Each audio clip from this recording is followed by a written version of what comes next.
that permitting process. We have filed with the town this request for franchise rights, and in connection with that, we have also provided notices to legal direct abutters where the lines cross the street, property owners where the lines cross the street. In addition to that, there's also been significant outreach in connection with the project overall, not only where the lines cross these these streets that are subject to the franchise rights, but also other parts of the transmission line corridor as well. So there's been significant outreach by the company. There's been significant communications and discussions with municipal officials. So at this time, I guess I'll stop talking and we can entertain any questions that the board may have. So just for clarification purposes, you mentioned this is an existing utility right away, I guess I would phrase it as. Are you replacing something that's there or adding additional lines to that area? Yes to both. Technically there's an addition of a new 345 kV transmission line. And in order to accommodate that new line, there will be various improvements to the existing other lines that share within that corridor. All right. And I do note, and my colleagues I'm sure took notice, that there are roughly 6 or 8 Tewksbury property owners that abut this specific location. They all have been notified of this request. Let me open this up to my colleagues, then we'll ask if there's any present who has questions and concerns.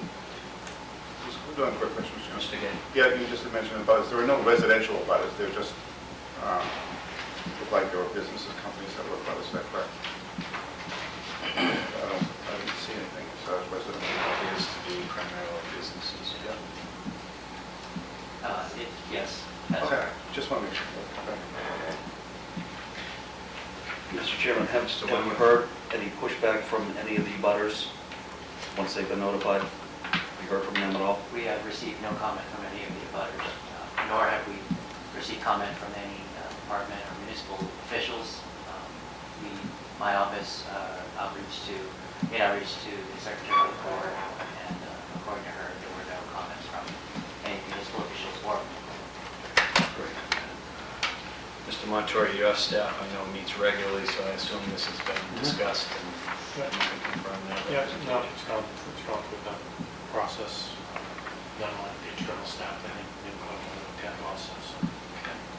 So the last question I have before I open this up for any residents who might be here to discuss it is what's the benefit to Tewksbury ratepayers for this project, or ultimately what's the goal and what does this achieve if you're adding capacity, I guess, to that? So that's a very good question. So the benefits are 2 categories, I would say. First, this project is part of a larger regional reliability project that is being undertaken at the request of ISO New England, the independent operator of the transmission system. So they're the ones that did a study of this entire region and identified potential areas that needed upgrades and projects that needed to be undertaken. And this is one of those.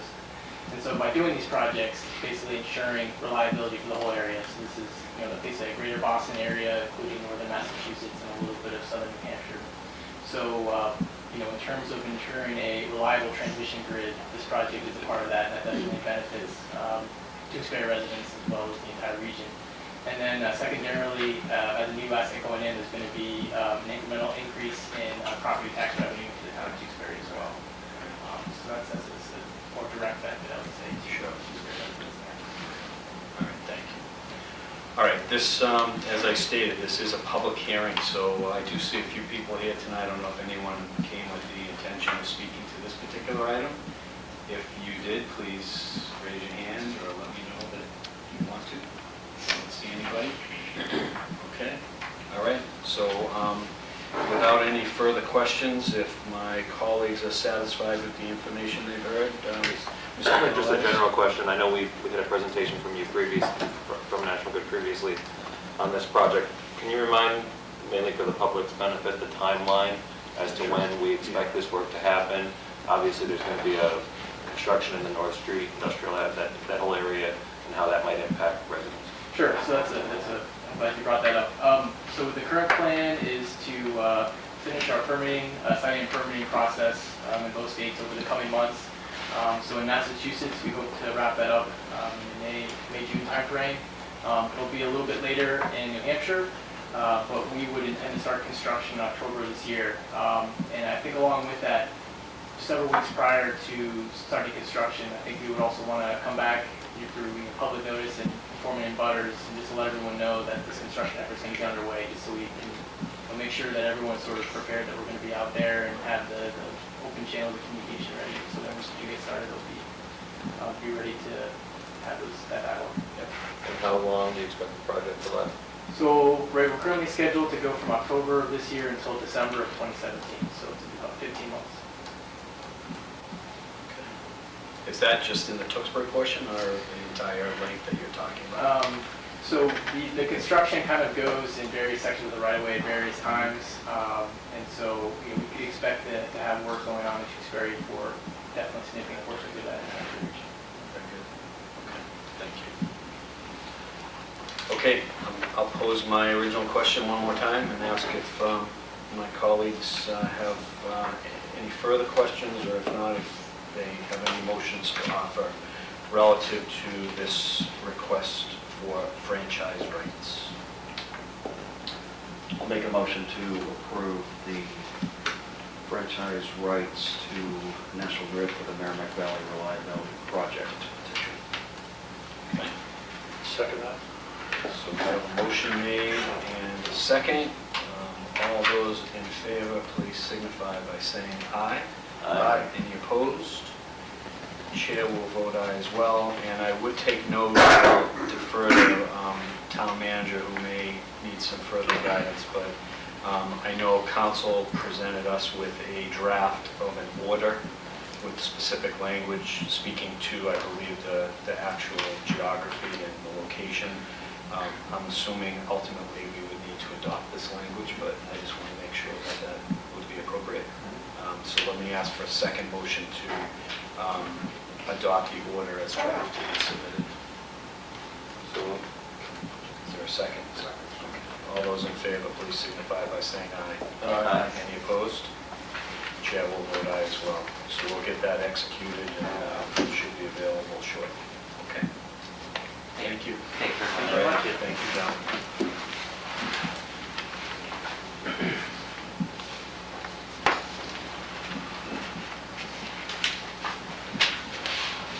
Okay, our next scheduled item is at 7:30, and I'm going to beg the indulgence of Mr. Kenny, who I assume is in the room, to give us just about 3 minutes while 3 minutes. we deal with some, not you, sir, not you, we're going to do 3 minutes Oh, of before something that. else. Yeah, Okay. I got to wait till 7:30. Oh, I'm sorry. I'm sorry No, for no the worries. delay, I just asked for I your heard my patience. name, I'm ready to go. There you go. So that would get us to the discussion of the Green Committee. You want to? Before I go back, can I just touch upon the other grant? Absolutely. Yep. Because both, as I mentioned earlier, the police department does a great job going after grants. The fire department does an outstanding job also. And, we were fortunate to receive grants this year for SAFE grants in the amount of $4,837 for student awareness, fire education, and we also received a grant of the amount of $2,917 for senior SAFE grants. Both grants are for community education, and Rick Ham, who coordinates this with fire department, did a great job getting the Wants funds. to be here. He happens to be here, so Fortuitous. outstanding job. So we're fortunate that both of our public safety departments really put a lot of effort going after these grants. And they may not seem like a lot of money to people, but in regard to the police department provides vehicle safety for children and education on their side. So we're all out. Excellent.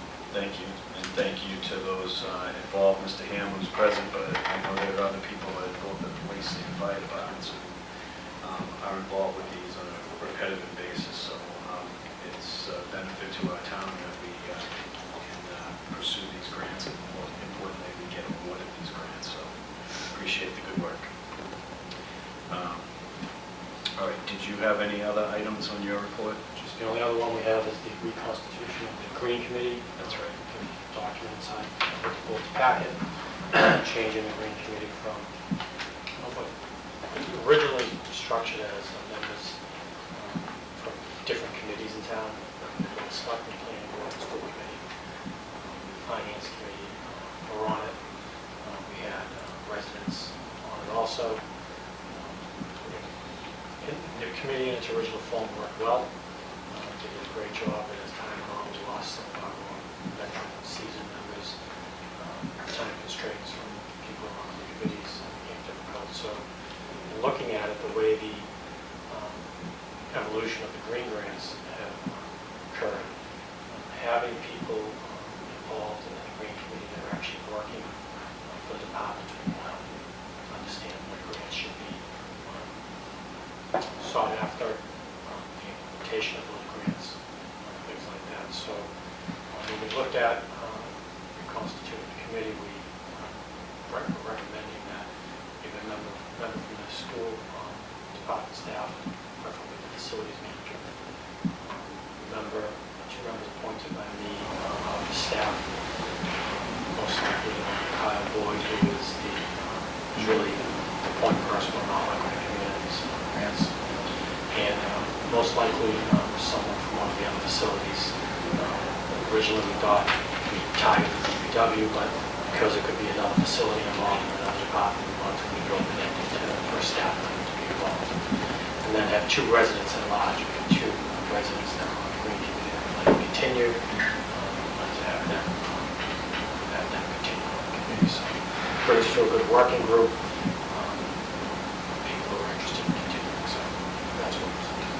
So let me just add a couple comments, because I served on this committee as a selectman's representative, and I would note two things. I think we as a board created this committee or established this committee maybe 4 or 5 years ago.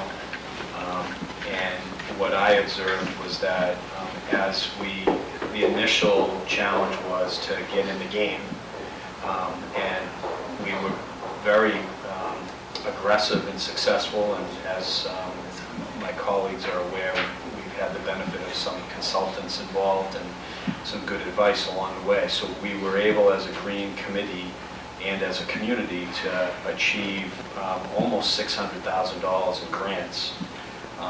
But what we've learned through that experience is the grants are much more specific now than what they used to be. And the grants that we chased early in the life of this committee were, in my mind, more generalized, and we've kind of tackled those general issues in our town with the $600,000 in funding that we've received. So what seems to be the case is that the Commonwealth is requiring more specificity with respect to what you're trying to do, and I think there needs to be, to kind of echo what the town manager just said, more internal expertise about what the specific needs of various buildings are and the operations of various buildings in town to get this to the next level. So I would characterize this change as kind of our learning and growing in responsibility and kind of tweaking it a little bit to maintain the success ratio that we've had pretty much for whatever I said, 4 or 5 years. So it seems to make sense to me, and I'm glad to hear that there are 2 of our residents who apparently have expressed interest in continuing, because I think their particular input has been invaluable as we've gone through the process. So those would be my comments. I don't know if there's any questions or further discussion about this. My only question would be, and first of all, I'm glad that the state is being a little more specific as to how these funds should be used. I think that's good for all taxpayers, number one. Number two is, I don't know if there is room on this committee for a grant writer, or is that going to be a shared resource throughout the town? Because, I mean, Obviously, we're doing very well in the police department and, the fire department with grant writing. And I don't know if that's a shared resource that we can use amongst all different committees, or do we want a role for somebody who is really good at writing grants on this committee as well? Because Kyle's handling that, I think he's okay with that. Okay. Yeah, and it's, when it comes to writing the grant, the initial grant that was written years back was the tough part. Right. Once you became a green community, it's more or less the projects are those. Okay. What are your projects, how are you backing up, how are you justifying Okay. it? And that's, we have a consultant, Guardian, who works with us that helps us do that, so I think we're covered pretty well. All right. Okay. All right, so you are looking for a vote, Mr. Montori, to